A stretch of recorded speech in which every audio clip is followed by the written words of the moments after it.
Hello friends, तो 12th chapter atomic habit book का the law of least effort. इस chapter की starting होती है जर्ड डायमंड के दिए हुए एक स्टेटमेंट के साथ, जो कि उन्होंने अपनी books gun germs and steel में दिया था। इस स्टेटमेंट में उन्होंने कहा था कि डिफरेंट कॉन्टिनेंट डिफरेंट शेप्स के हैं। हालांकि ये बहुत ही ऑब्वियस और सिंपल सी बात थी, बट इस चीज़ से हमें उन्होंने आगे के फैक्ट्स में क्लियर किया कि इनकी शेप डिफरेंट होने के कारण एग्रीकल्चर प्रोडक्शन भी यहाँ पर डिफरेंट रेट्स से हुआ था। यानी कि जो भी continents south to north orientation के थे, जैसे कि अमेरिका और साउथ अफ्रीका, वहाँ पर एग्रीकल्चर प्रोडक्शन का रेट बहुत ज़्यादा हाई नहीं था, जबकि जो ईस्ट टू वेस्ट ओरिएंटेशन के थे, यानी कि एशिया जैसी कंट्रीज़, एशिया में पाई जाने वाली कंट्रीज़, यहाँ पर एग्रीकल्चर का प्रोडक्शन कुछ ज़्यादा ही था और इसी के कारण पॉपुलेशन पे भी इसका इम्पैक्ट पड़ा था।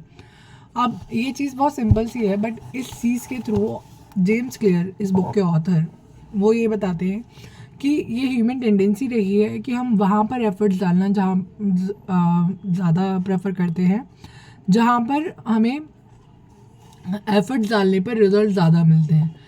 तो ये है the law of least effort. अब लॉ ऑफ लीस्ट एफर्ट को हम कैसे यूज़ करें अपनी डेली लाइफ में, उसे बताया गया है एक एग्जाम्पल के साथ, जो कि जापानीज़ कंपनीज ने यूज़ किया था।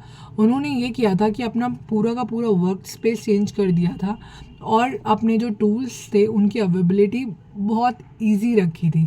उसके कारण उनका जो प्रोडक्शन का टाइम था वो अमेरिकन कंपनीज से 1/3 लगता था, और इसी के कारण उन्होंने 1970s में टेलीविज़न की प्रोडक्शन बहुत ज़्यादा स्केल पर करी थी और अमेरिकन्स को पीछे छोड़ दिया था। सिर्फ अपने जो फ्रिक्शंस या छोटी छोटी सी जो चीज़ें थी जो टाइम कंज्यूमिंग थी, उनको एलिमिनेट करके।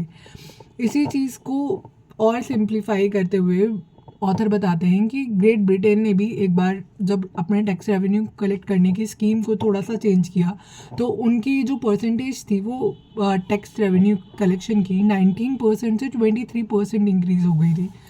हुआ ये था कि उन्होंने अपने वेब पेज को वो देते थे और उससे बाकी टैक्स पेयर को फॉर्म भरना होता था, बट उन्होंने बाद में एक डायरेक्ट लिंक जनरेट कर दिया था फॉर्म तक पहुंचने का। तो ये लोगों को इस जो तरीका था वो बहुत अच्छा लगा था और इसके कारण उनकी टैक्स रेवेन्यू में इम्पैक्ट पड़ा था। तो ऐसे ही आज के टाइम में हम एलेक्सा को ज़्यादा प्रेफर करते हैं रेदर देन किसी और इक्विपमेंट के थ्रू हम गाने सुनने के लिए, क्योंकि एलेक्सा हमारे को जो भी गाना चाहिए होता है वो हमारी एक कमांड पे दे देती है। अगर हम कोई और ऑप्शन चूज़ करते हैं तो हमें बहुत सारी चीज़ों को सिलेक्ट करना पड़ता है, ऐप्स पे जाना पड़ता है, और वो सारी चीज़ें कम्बरसम रहती हैं रेदर देन एलेक्सा की को एक कमांड देने के। तो इसीलिए जो भी चीज़ में एफर्ट्स हमें कम लगते हैं वो ह्यूमंस के बीच में ज़्यादा पॉपुलर हो जाती है और उसे हम अडेप्ट जल्दी करते हैं। और आगे बताते हैं ऑथर कि हम अब इस लॉ को अपनी लाइफ में कैसे अप्लाई करें। तो उन्होंने ये बताया है कि हमें अपने गुड हैबिट्स को इंटीग्रेट करने के लिए अपनी सारे इक्विपमेंट्स को, अपनी सारी चीज़ों को, उन चीज़ों को जो हमें अपनी हैबिट्स को मेंटेन करने के लिए चाहिए, वो अपने एनवायरनमेंट में अवेलेबल करके रखनी चाहिए। जैसे कि अगर हम अपनी डाइट में फ्रूट्स और वेजिटेबल को ऐड ऑन करना चाहते हैं तो हमें वीकेंड पे बहुत सारे वेजिटेबल्स और फ्रूट्स को कट करके डीप फ्रीज में रख लेना चाहिए, ताकि हम उन्हें इजीली यूज़ कर सकें अपनी डाइट में।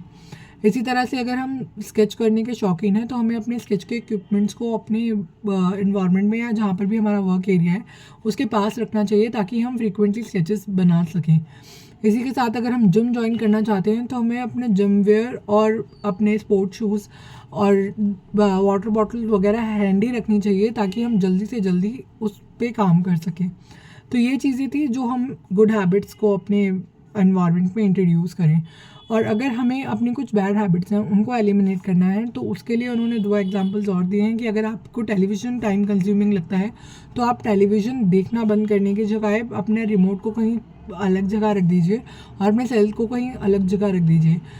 जब तक आप इन सब चीज़ों को कंपाइल अप करके करना चाहेंगे तब तक आपको खुद ही एक रियलाइजेशन होगी कि शायद आप अपना टाइम वेस्ट करने जा रहे हैं, तो आपका टाइम कुछ हद तक रिड्यूस हो सकता है। इसी तरह से अगर आपको अपना फ़ोन एक डिस्ट्रैक्शन लगता है तो आप अपने फ़ोन को दूसरे कमरे में छोड़कर फिर अपने कामों को करने की कोशिश कीजिए, तो आपके आउटपुट या आपकी इफ़ेक्टिवनेस, एफिशिएंसी बहुत हद तक अब इंक्रीज़ होगी कामों की। तो यही थी इस चैप्टर की समरी। अगर आपको इस तरह का कंटेंट अच्छा लगे तो please like share and subscribe to my channel and follow me on the Instagram also. Thank you.